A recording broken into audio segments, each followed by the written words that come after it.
नमस्कार श्रोता बंधु सृजन पृष्ठार मु शर्मिष्ठा आपण मानक पई नै आसी पुणी किछि कथा जो कथा अनुभवर कथा अनुभूतिर कथा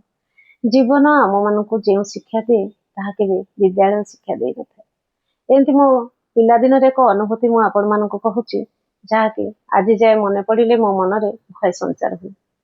मु सेतेबेले पंचम श्रेणी पढ़ुଥାଏ आमे बारिपदारे थिलु मो बापांकर ट्रांसफर चाकरी थिला सेतिपई आमे बारिपदा ट्रांसफर हो जाइथिलु और सेठी पंचम श्रेणी पढ़ुथिलु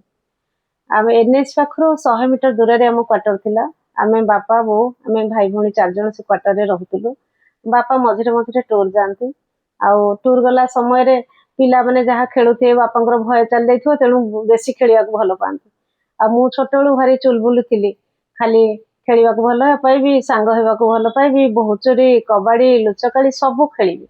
बो मना करथो कोठी पढ़िबो कोन हबो मते किंतु खेलिबा को भारी पसंद स्कूल छुट्टी हे गेला खाली खेलिबी एबे सिना पिला मान को घर कोणारे पढ़के रखुचंते सेतेबेले किंतु आमे माने सब खेलिबा को जाऊ खेलिबा को भलो पाऊ संध्या हे गेले घरे आसिकरी गोड़ हाथ धोई प्रार्थना करी बो कथा माने पुनी पाठ पढ़ी बसु सेमते मु खेलिबा स्कूल आसले मु खेलिबा को जाए से एनएच पाखरे गोटे बड़ कोली गछ थिला जनकर आमे सेठी जाईकरी बहुचोरी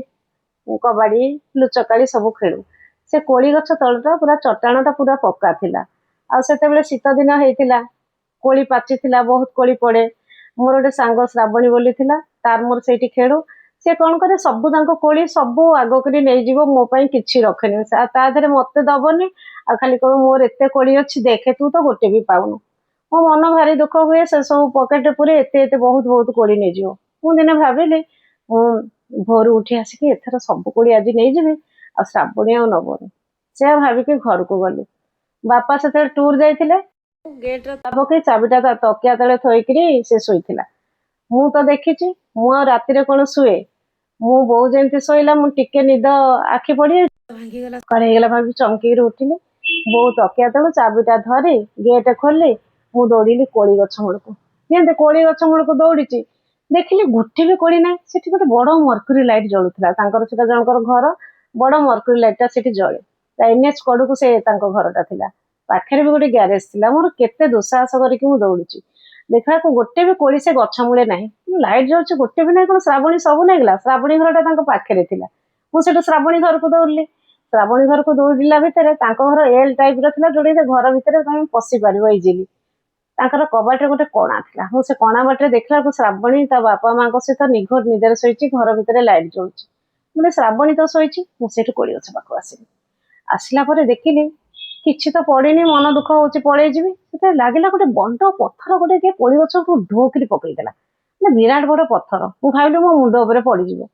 किंतु से पत्थर ता ऊपर रहिला तळ को खसिलानी आ मते लागला टोके खंडे कोली खाली 5 मिनिट जाक टप टप टप टप हेई गछ जाक चारिकड़ पडुची मु सेटु कोन करली से कोली गछर चारिकड़ बुलिली गोटे भी कोली तले पड़ुनी खाली कोली पड़ा शब्द होची एठी देखुची पड़ुची किछि नै सेठी देखुची पड़ुची किछि नै 5 मिनिट भुआ बुलेला भले मु खाली कोली गछ मुळे दौड़ू था कोली टप टप शब्द होता किंतु गोटे कोली तले पड़ुन था किंतु झण झण हेकरे खाली कोली गदा हला शब्द होता मु कहले कोन ए तो कोली किछि नै तले तो लाइट जळुची किछि देखा जाउनी सुनसान अंधार समस्त घरे सोइचंती हठात मो मन पशिला मो जेजेमा आमको कहे भूत कुआडे एमती डाके राति अधर उठिक भूत सब डाके थे मो जेजे कुआडे एमती डाकी सी छोट बड़े आमको सब कहला आमर गोटे बड़ गड़िया थिला गड़िया पाखे गोटे जो परिया लगा हुए कखार पखार सब सेमती थिला जेजे जन को कही पानी दवाको सेठू कड़े भूत डाकिक एमती नहीं मो जेजेमा तो कहे से सत कि मिछ सी जानी सेठू मो मन आसला इरे मत तो भूत डाकी देनी तो ये तो कौन किसी कोली पड़नी आमती शब्द कौन हो बहुत भय लगे मुझे पूरा नेक निश्वास बो एमती डाकिक दौड़िले पूरा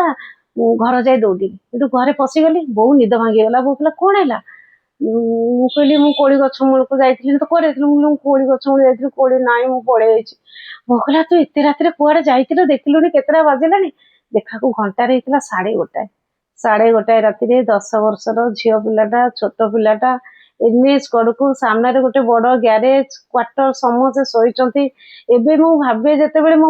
मन मुंड पूरा डर रे थरी जाए सेठू बहुत हाथ रे जेतिकी बड़ थिला सेतिकी जोर दीटा चापुड़ा मो दी गाल रे मारिला कहला आ दिने तू जदि जाइथु बाहर को ताले तो बापा आसिले तोर दिने को मोर दिन